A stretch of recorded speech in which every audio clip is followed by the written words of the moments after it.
وہ کیتھولک عیسائیت کو بھی اپنے ہاتھ میں لے لیا ہے۔ چنانچہ پوپ صاحب نے فرمان جاری کر دیا ہے کہ ہمارے خداوند یسوع مسیح کے قتل کی ذمہ داری ان یہودیوں پر نہیں ہے، بری کر دیے گئے۔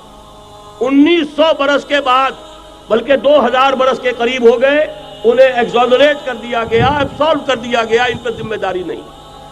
نتیجہ یہ نکلا ہے کہ ابھی چند مہینے پہلے جو مذاکرات صلح کے ہو رہے تھے، جن میں یاسر عرفات بھی تھے اور یہ اسحاق رابین گیا ہوا تھا واشنگٹن، وہاں سے واپس آیا ہے تو روم میں رک کر پاپائے روم سے ملاقات کر کے تشریف لائے ہیں، انہیں دعوت دی ہے کہ یروشلم آئیے، اور ویٹیکان نے تسلیم کر لیا ہے اسرائیل کو، اور ویٹیکان کا اب جو ہے ایک ایمبیسی، اس کا جو ہے سفارت خانہ وہ یروشلم میں بننے والا ہے، اور پوپ صاحب بھی وزٹ کرنے والے ہیں۔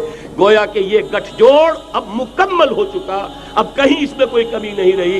اس یونائٹڈ فورس کے ساتھ یہ نیو ورلڈ آرڈر اس وقت عالم اسلام پر حملہ آور ہے۔ اب اس میں نوٹ کیجئے کہ اس وقت کی فضا ہے کیا۔ عالم اسلام میں سے عالم عرب ان کے شکنجے میں جا چکا، کیوں بنا کر کھڑے ہوئے ہیں اسرائیل کو ماننے کے لیے اور سر تسلیم خم کرنے کے لیے۔ انہیں بلا کر میڈرڈ میں پیش کیا گیا یہودیوں کے سامنے کہ تم جن کے ساتھ ایک ٹیبل پر بیٹھنے کو تیار نہیں تھے، میڈرڈ میں آؤ، آؤ اپنا قبرستان دیکھو، یہ اسپین کی سرزمین جہاں تم نے 800 برس حکومت کی تھی، یہ تمہارا قبرستان، یہاں آؤ اور بیٹھو اور ان کے ساتھ بات کرو۔ گئے تھے کہ نہیں تمام فرنٹ لائن سٹیٹس میڈرڈ میں؟ حالانکہ کوئی بین الاقوامی کانفرنس کبھی میڈرڈ میں نہیں ہوئی، یا تو یہ واشنگٹن میں، بعد میں وہ سارے معاملات واشنگٹن میں چلے، شروع وہاں سے کیا۔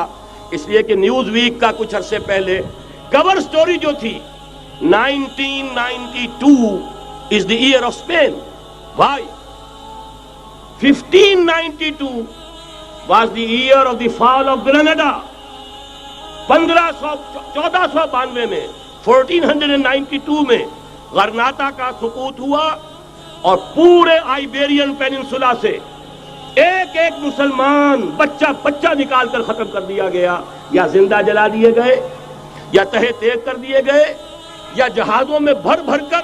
اور آپ کو معلوم ہے میڈیٹرینین کی حیثیت کیا ہے، خلیج ہے، ایک معمولی سی خلیج، ادھر سے اسپین کا ساحل قریب آ جاتا ہے، اسپین کے ساحل سے جہازوں میں بھرا اور نارتھ افریقہ کے ساحل کے اوپر پھینک کر آ گئے۔ پورے ہسپانیہ میں جہاں 800 برس مسلمان کی حکومت رہی، ایک بچہ بھی مسلمان نام کا موجود رہا۔ یہ تھا 1492، اور اب آیا تھا 1992۔ 1992 is the year of Spain۔ اسی لیے ورلڈ اولمپکس رکھے گئے، وہاں دلہن کی طرح سجایا گیا ہسپانیہ کو، اور بلایا گیا، طلب کیا گیا، سمن کیا گیا تمام دول عرب کو، آؤ یہاں بیٹھو، اور یہاں بیٹھ کر اپنے ان یہودی دشمنوں کے ساتھ مصالحت کی بات شروع کرو۔ بہرحال نوٹ کر لیجئے، عالم عرب جا چکا ہے۔ کوئی دن کی بات ہے، میں سنسنی پیدا نہیں کرنا چاہتا، لیکن حالات اور واقعات سے نگاہیں بند کرنا بھی کوئی دانش مندی کی بات نہیں ہے۔ یہ ایودھیا کی مسجد شہید کی گئی، ابھی یہ ایک بہت بڑا مزار جو ہے شہید کیا گیا، اور اس کے ساتھ کئی مسجدیں شہید کی گئی۔ یہ سب کیا ہے؟ یہ مسلمانوں کی نفس دیکھی جا رہی ہے کہ کوئی غیرت اور حمیت نام کی کوئی شے باقی ہے۔ جیسے علامہ اقبال نے وہ نظم لکھی تھی، عبد القادر روہیلا بڑا ظالم جفاجو کینہ پرور تھا، لیکن یہ کہ اس نے جو ایک ٹیسٹ لیا تھا کہ وہ جو عورتیں ہیں تیموری خاندان کی، ان میں کوئی رمق رہ گئی ہے؟ معلوم ہوا کہ نہیں، کہ غیرت نام تھا جس کا گئی تیمور کے گھر سے، ختم، غیرت نکل گئی۔ اسی طرح ایودھیا کی مسجد، اب چرار شریف، اور یہ کوئی دن کی بات ہے کہ اب مسجد اقصیٰ کا نمبر آیا کہ آیا، اس کے لیے پوری تیاریاں ہو چکی ہیں۔ یروشلم کا مشرقی حصہ خالی کرایا جا چکا ہے، اس کے اندر اب پورا تسلط یہودی کر رہے ہیں، یہاں تک کہ اب کے یاسر عرفات صاحب نے بھی کچھ نہ کچھ جو ہے احتجاج کی بات کی ہے، حالانکہ اب تک ہر بات مان کر منقار زیر پر تھا، لیکن یہ کہ ایک وقت آتا ہے آخر کار اسے بھی کچھ بولنا پڑ گیا ہے۔ لیکن یہودی اب پیچھے قدم ہٹانے والا نہیں ہے۔ ان کا تھرڈ ٹیمپل، تیسری مرتبہ ہیکل سلیمانی تعمیر ہونا ہے، نوٹ کر لیجئے، ان کے لیے وہ وہی کچھ ہے جو ہمارے لیے کعبہ ہے. ان کے لیے ہیکل سلیمانی بالکل وہی حیثیت رکھتا ہے جو ہمارے لیے کعبہ. وہ ہیکل سلیمانی ایک مرتبہ پہلے نبوکدنضر کے ہاتھوں مسمار ہوا، پھر سن 70 عیسوی میں ٹائٹس کے ہاتھوں مسمار ہوا. سن 70 کے بعد آج 1995 میں کتنے برس ہو گئے؟ پورے 1925 برس ہو گئے کہ ان کا کعبہ زمین بوس پڑا ہوا ہے. اب تک تو ان کا بس نہیں تھا، اب تو بس ہے کہ نہیں؟ اب ان کی حکومت ہے کہ نہیں؟ اب شاہ حسن ہو چاہے شاہ حسین، ان کے نوکر اور چاکر ہیں یا نہیں؟ اب انہیں ڈر کس کا ہے؟ لہذا کوئی دن کی بات ہے مسجد اقصی شہید ہوگی اور ٹیمپل کی تعمیر شروع ہوگی. یہ تو بہرحال ایک نقشہ ہے. اگلا نقشہ آپ کو بتانا چاہتا ہوں، ایک دوسری تصویر ہے.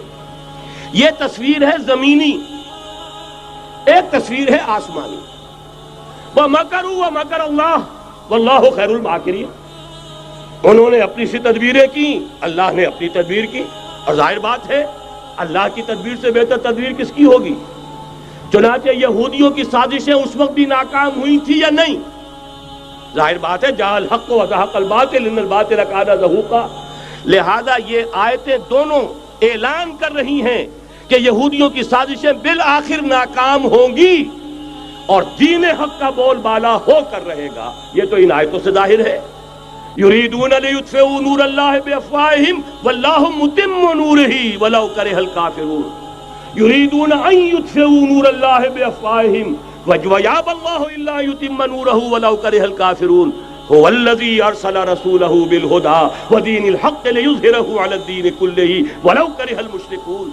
اللہ نے تو بھیجا ہی ہے اپنے رسول کو اس فیصلے کے ساتھ اور یہ ذمہ داری اور مشن دے کر کہ جو دین حق آپ کو دے کر بھیجا جا رہا ہے اسے غالب کیجئے، نافذ کیجئے، قائم کیجئے. اس مشن کے ساتھ بھیجا جا رہا ہے اور وہ بہرحال آیا جاء الحق وزهق الباطل ان الباطل کان زهوقا.